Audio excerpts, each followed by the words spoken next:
नमस्कार, ये है सनातनी आवाज़ और मैं हूँ आपके साथ तनु शर्मा। सनातनी आवाज़ में आज हम बात करेंगे कि हर शुभ कार्य से पहले भगवान गणेश ही की पूजा क्यों की जाती है। हिंदू धर्म में श्री गणेश भगवान प्रथम पूजनीय रहे हैं। वैसे तो सभी देवी देवता एक समान और पूजनीय होते हैं, लेकिन एक दिन सभी देवताओं में आपस में विचार विमर्श किया जाता है कि उन सब में सर्वश्रेष्ठ और प्रथम पूज्य कौन है। सभी अपने आप को सर्वश्रेष्ठ बताते हैं।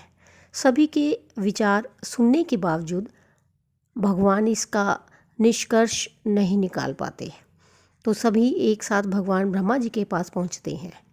जब सभी देवता भगवान ब्रह्मा के पास पहुंचे तो उस समय भगवान ब्रह्मा जी पूरी तरह से अपने कार्य में विलीन थे और उस समय ब्रह्मा जी सृष्टि के निर्माण में लगे हुए थे और उनके पास देवताओं के लिए पंचायत करने का समय नहीं था।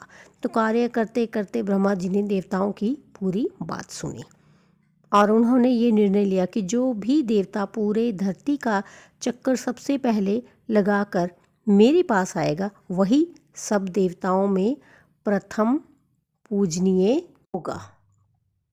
बस तब क्या था, भगवान ब्रह्मा के बोलते ही सभी देवता अपनी अपनी सवारी पर विराजमान होकर जल्दी जल्दी पूरी पृथ्वी के भ्रमण करने के लिए निकल गए। इंद्रदेव जी अपने ऐरावत हाथी पर बैठकर निकल गए तो अग्निदेव अपने प्रिय वाहन पर निकल पड़े। इसी तरह सभी देवता अपने अपने वाहनों पर बैठकर तेज़ी से निकल गए, लेकिन उन सभी में अगर कोई पीछे रह गया था तो वो थे भगवान गणेश जी। एक तो गणेश भारी शरीर के और ऊपर से उनका वाहन छोटा सा मूषक भागता भी तो कितनी तेज़ भागता। क्योंकि भगवान गणेश में भी प्रथम पूज्य देवता बनने की इच्छा थी, तो पीछे रह जाने के कारण गणेश जी बहुत उदास हुए। लेकिन तभी बड़े भाग्य की बात थी कि श्री नारद मुनि भी अपनी वीणा बजाते हुए भ्रमण करते करते वहाँ आ पहुँचे। तब उन्होंने गणेश जी को उदास देख उनसे इसका कारण पूछा। तब गणेश जी ने सारी बात महर्षि नारद को बताई। गणेश जी की सारी बात सुनकर नारद और ऋषि थोड़ा मुस्कुराते हुए बोले कि हे गणेश, जैसा कि आप भली भांति जानते हैं कि माता स्वतः में पूरी पृथ्वी के समान होती है और पिता परमात्मा स्वरूप होते हैं, और तो और इसमें आपके पिता तो सबके परमात्मा हैं। ये सुनने के बाद भगवान श्री गणेश जी बिना कुछ सोचे समझे सीधा कैलाश पर्वत जा पहुँचे और उन्होंने अपनी माता पार्वती जी की उंगली पकड़कर छोटे बच्चे की भांति अपनी ओर उन्हें खींचने लगे और बोले, माता पिता जी तो अपनी तपस्या में लीन और पता नहीं कितने समय बाद उठेंगे, तो आप ही चलकर उनके निकट कुछ पल के लिए बैठ जाइए।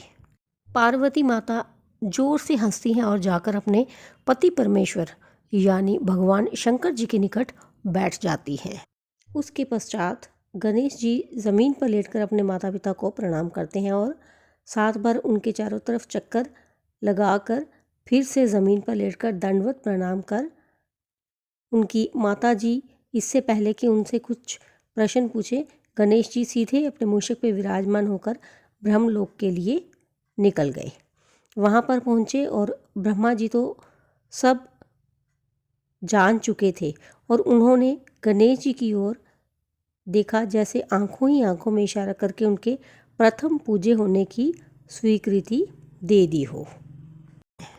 कुछ वक्त पश्चात सभी देवतागण अपने अपने वाहन पर पूरी वेग से पृथ्वी की परिक्रमा कर एक एक करके वाहन पर आ पहुँचे।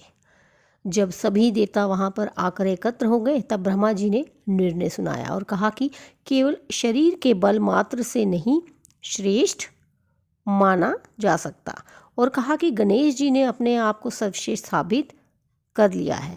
और फिर सभी देवता ने पूरी बात सुनी और उसके पश्चात गणेश जी के सामने अपना मस्तक झुका लिया।